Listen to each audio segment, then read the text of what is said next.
एक और शानदार सी जानकारी लेके आ गया हूँ मैं फिर से वापस। हमारे किसान भाइयों का सवाल आ रहा था कि हम मक्का की खेती में नैनो यूरिया और नैनो डीएपी कब डालें और किस स्टेज में डालना चाहिए, जिससे कि हमें मक्का की पैदावार बढ़े, साथ ही साथ हमको बहुत ज़्यादा फ़ायदा देखने को मिले। किसान भाइयों, इसी टॉपिक पर हम बिल्कुल डिटेल से बात करने वाले हैं, जिससे कि आपको पूरी जानकारी समझ में आ जाएगी। किसान भाइयों, आपने हाल ही में देखा होगा हमारी मक्के की फसल कितनी शानदार दिखाई दे रही है। मैंने अभी इसमें यूरिया खाद डाल चुके हैं, लगभग 8 से 10 दिन हो चुके हैं इसमें यूरिया खाद डाले हुए, और खरपतवार नाशक दवा का भी स्प्रे कर दिया है। किसान भाइयों, अब बात रही नैनो डीएपी की।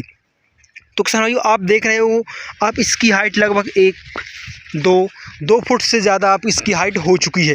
तो इस अवस्था में आपको नैनो यूरिया या डीएपी नहीं डालना है, क्योंकि यदि इस अवस्था में खाद की ज़रूरत होती है तो अब अपन ने अभी थोड़े समय पहले यूरिया और डीएपी के साथ साथ बहुत से खादों का छिड़काव यानी कि पौधों पर रखा हुआ है।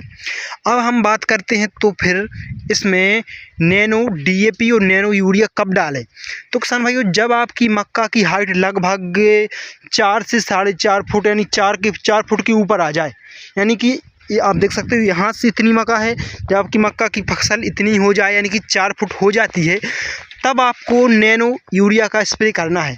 हम इसलिए बोल रहे हैं क्योंकि आपने तो अभी नाइट्रोजन की पूर्ति कर दी, यानी कि आपने यूरिया खाद हाल ही में अभी डाल दिया है, तो अब आपको कोई भी खाद देने की यानी कि नाइट्रोजन देने की आवश्यकता नहीं है। अभी जब आपकी हाइट पौधों की हाइट बढ़ जाएगी, इसके बाद इसको नाइट्रोजन की आवश्यकता पड़ेगी, तब आप इसको तरल मात्रा यानी कि नैनो डीएपी के नैनो यूरिया के माध्यम से इसे नाइट्रोजन इन तक पहुंचा सकते हो। तो किसान भाइयों, क्या होगा, जब हमारे मक्के की फसल 4 फुट की हो जाएगी तो हमको एक स्प्रे करना होगा जिसका नाम है कीटनाशक, यानी कि कीटनाशक का स्प्रे करना होगा। इससे क्या होगा कि देख सकते हो, हमने अभी खरपतवार नाशक के साथ मैंने यहाँ पे अभी इल्ली का कीटनाशक का स्प्रे किया था, जिससे कि हमारे इस मक्के में कहीं भी किसी भी प्रकार के कीटों का प्रकोप नहीं दिखाई दे रहा है।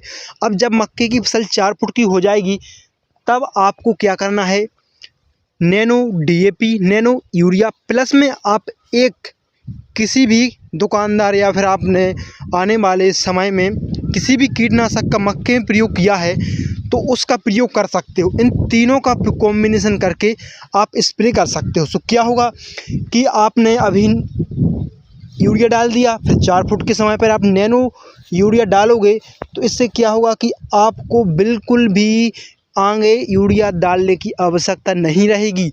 आप जब स्प्रे के माध्यम से यूरिया की पूर्ति कर दोगे तो आने वाले समय में अच्छे से भुंटा निकलेगा, साथ ही साथ उस भुंटे में अच्छे दाने होंगे और दाने चमकदार होंगे, क्योंकि मक्के के पौधे में सबसे आवश्यकता वाला तत्व है तो वो है नाइट्रोजन।